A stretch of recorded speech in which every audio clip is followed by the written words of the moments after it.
We shall continue our discussion on analyzing recurrence relations. Our next case study is find max in an integer array. So the idea is this: so you have say n elements, a1, a2, so on up to an, and we compare the first two elements, and then say we place the max at the second place. So let's assume a2 is max of a1 comma a2. Then you work with a2 to an for the next iteration. Next iteration, let's compare a2 and a3. Assume a2 is max of a2 comma a3. Then what do? We swap them. So you may get something like a3 comma a2, or you place a2 there and you work with the rest of the array starting from a2, then a4, a5 and so on. So in some sense we find a local maximum, then we find the next local maximum for then we find for adjacent pairs, then we find the local maximum and so on. And when we find a local maximum, if swap is required, you swap. If not, you continue with the rest of the array. In this case, you see that a2 is max of a1 comma a2, so no swap is needed. You can work with this part of the array. And now in this case, a swap is required. Then you work with the updated array starting from a2, then a4, so on up to an. Correct? So we see that at each iteration one comparison is done. So what are the fundamental operations? So the fundamental operations are, one is comparison and the other one is swap. If you look at between these two, you see that comparison happens at every iteration. This happens at each iteration, and swap is may or may not. So it may happen or it may not.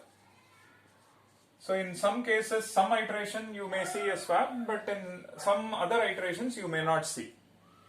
So which means between these two, the dominant operation or primitive operation is comparison.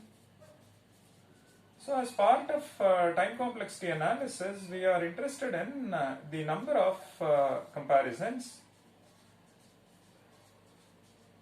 And now our focus is on coming up with recurrence relations. Even for an iterative algorithm, one can write a recurrence relation which will capture the time complexity of the underlying algorithm. For recursive algorithm, of course, one can always write. So now we are interested in finding T of n, which is representing the total number of comparisons.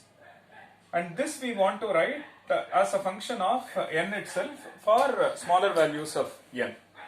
So that's precisely our focus. So what are we doing? T of n is, we make one comparison, then we decide swap is needed or not, then we work with one less than the previous array, which means we work with n-1 sized array. Then after we make one more comparison followed by swap if necessary, then we work with n-2 sized subarray. So like that, at each iteration we prune one element and we work with the rest of the array. And if you have just one element, then we don't need to do any comparison. You can simply return that element as max. So T of 1 is 0. T of n is 1 plus T of n-1. At each iteration, one comparison is done, and after that we work with n-1 sized array. In the next iteration, we make one more comparison and work with n-2 sized array and so on. Now use substitution method. If you use substitution method to solve this, we see that t of n is 1 plus t of n minus 1. Subsequently, this is 1 plus t of n minus 2, and like that it goes 1 plus so on up to t of n minus 1. So see that when it is 1, you see 1 over here, 2 ones. If it is n minus 1, then there will be n minus 1 ones. So there will be n minus 1 ones followed by t of 1. We know that t of 1 is 0, which means the solution to the recurrence is this. So what is this telling us? This is telling us if you are given an integer array of size n, time taken or the number of comparisons to output max is precisely n minus 1, which is true. You compare this and this, that's one comparison, then you'll have to compare it with the next one and so on. There are n elements and n minus 1 comparisons you need to output this. So please note, as far as finding max is concerned, I will have to go through the entire array. Unless I visit all elements, I cannot conclude this is my max. So after visiting say 50%, I cannot return max. It may be the case that the last element is indeed the maximum, correct? And one cannot conclude just by looking at the first one. So which means find max, if you look at best case or worst case, for both it is n minus 1 comparisons, or both incurs theta of n comparisons, correct? So here is a case study for which both best case and worst case takes the same number of comparisons. The reason is unless I see all n elements, I cannot correctly return the value of max. So one has to scan through the entire array to output max. So the idea is this. So fix a problem and design an algorithm, identify fundamental operations involved in your algorithm, and look for primitive operation and come up with a recurrence relation. One can write recurrence relation, be it recursive algorithm or iterative algorithm, for both it is possible, because the essence is recurrence relation is trying to capture the time complexity, the number of comparisons incurred as part of the underlying algorithm. That number I express as a function of n itself, which means reoccurrence. So the underlying algorithm, it could be iterative algorithm or it could be recursive algorithm. And here is an iterative algorithm. Of course, one can also design a recursive approach for this. But what I have outlined is an iterative algorithm. The underlying recurrence relation captures the time complexity of it. What are we doing? We are making one comparison and then work with the rest of the array. Again, we make one comparison and work with the rest of the array. At each place, number of swap, the swap may happen. So the total number of swap can vary. So if you look at this for find max, this is as far as comparison is concerned. So as far as swap is concerned, it may so happen that in each iteration a comparison is done, but there is no swap at all. So in the best case, no swap,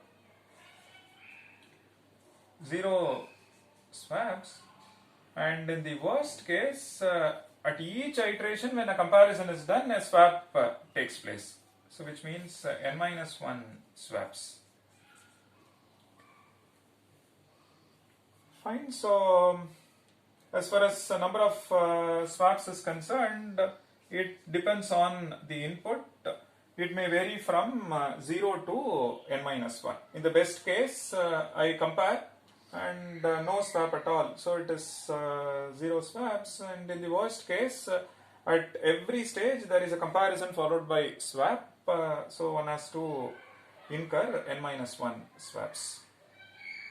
Now what we will do is the same problem, let's look at it from a different perspective or a different paradigm.